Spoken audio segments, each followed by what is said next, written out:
అవ్వలేదు. ఆ drains తవ్వక back water వచ్చి అడ్డుపడిపోయి చాలా ఊళ్ళు మునిగిపోవడం కానీ రోడ్లు మునిగిపోవడం కానీ జరిగినాయి. ఆ రకంగా పంట పాడైపోతుంది.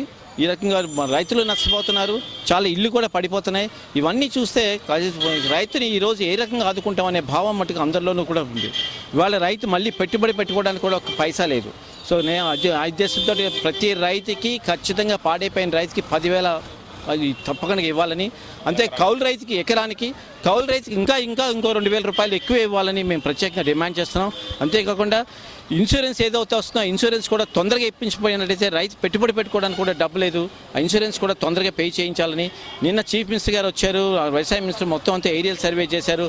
రైతును ఆదుకుంటామని చెప్తున్నారు కానీ ఎప్పుడు చెప్పినట్టే కానీ ఈ రకమైన ప్లాన్ తోటి మేము వచ్చాం, ఈ రకంగా చేస్తాం, రైతుకి తప్పకుండా ఆదుకుంటామని ఎక్కడా కూడా వాళ్ళు ఇంతవరకు ఒక స్టేట్మెంట్ కూడా లేదు. సో దీన్ని కూడా మేము డిమాండ్ చేస్తున్నాం. ఖచ్చితంగా స్టేట్మెంట్ ఇచ్చి రైతులు వెంటనే మళ్ళీ వాళ్ళు పెట్టుకోవాలనుకుంటే ఇప్పుడు పాడైపోయిన దాని మళ్ళీ తీసుకొచ్చి గట్టి మీద వేయాలంటే మళ్ళీ దానికి బోల్ట్ డబ్బు ఖర్చు అవుతుంది.